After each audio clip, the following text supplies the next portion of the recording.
Yeah. Well, I'd actually like to speak about this because I live in Hoffman. And if you live in that area, yeah. And it can take, and for people who don't live in Hoffman Hill, and many people say you don't, it can take you upwards of 15 minutes to get out of Hoffman Hill when the school buses are running. 15 minutes. So people who live in Palisade and elsewhere, you got to think about that.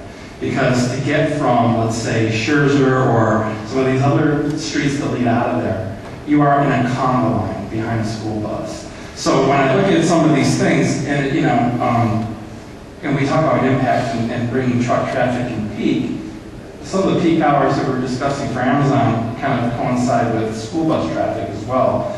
And then, you'll have the unpopularity with the parents that, you're going to, if we allow truck traffic now to exit south to I-5, that'll be a very contentious issue in town.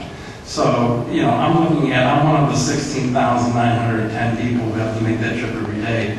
But if you open up the back gate, there's unintended consequences, not only for traffic, because when we had that major accident a few months ago, probably in the wintertime, what happened is everyone tried to get around it, and they hit a dead end, basically, if they had to come through town. It would open up, you can basically take, from SeaTac Airport on down, that is your stopping point of not taking I-5 to get to Olympia. That is the dead end. There is no other dead end. And if you open that up, now you give people a way to get to Olympia from Seattle that they don't have to take I-5. So that creates complexity for the traffic that when they want to get around something, they will. The other thing is policing.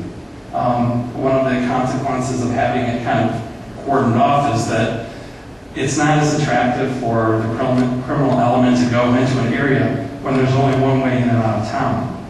And so we've already kind of, mucked around with the Highland, and you can't turn left on that, and all that other business. But so to open up that back gate, it would seem like a great fix, but I think it would open up a whole can of whatever on what we would not see around the corner on. And I'm here to say that I would probably be against it, although it would relieve me to go to Lacey. I think I'm probably closer to the Thurston County line than I am to Kathy's house. but that said, I don't know if that is really the route we need to go, because when we bought into Hoffman Hill, we were counting on Loop Road being open by now. So that was something that was kind of sold. But what I'm hearing is there needs to be a real big rethink on the development. And, I don't know if you meant it in jest, but I would even consider a moratorium on building just so we can get a handle on the comp plan, because what we've decided we've become is a logistics center. We had some grandiose dreams 15 years ago that we'd have a tech park and some of the lower flat buildings that have people come into office type work, lab work. That's all done. What we've discovered based on proximity and what happened with 9/11 and other things is that we're a good location for transit and for truck, a depot basically. So I think that we need to reconsider what our development looks like. And I'm not too worried about the numbers so much, thinking that rethink has to take place right away. And the time is now, because we do have an initiative to kind of put forward our comp plan.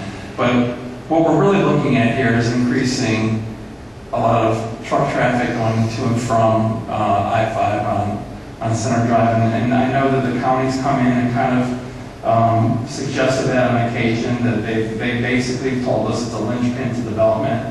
But the question we have to ask ourselves as a governing body is the quality of life versus the sellout. What are we really getting in exchange for it? We don't have a Costco, we don't have a Cabela's, we don't have a way to bring in that type of tax money. So all we're counting on is basically a property tax and maybe a B&O tax that's attached and monkeyed around with.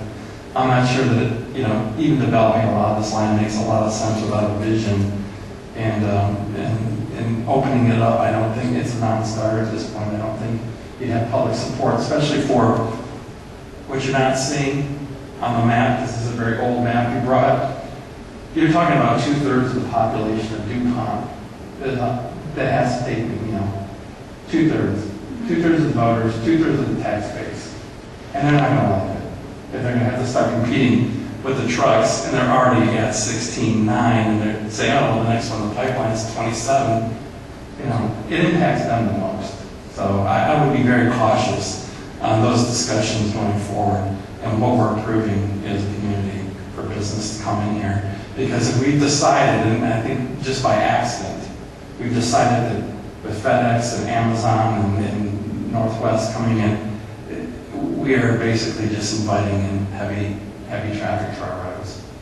So I would be cautious about any of that going forward, and especially what will impact Hoffman Hill, because Hoffman Hill is the linchpin in this, that part of Center Drive.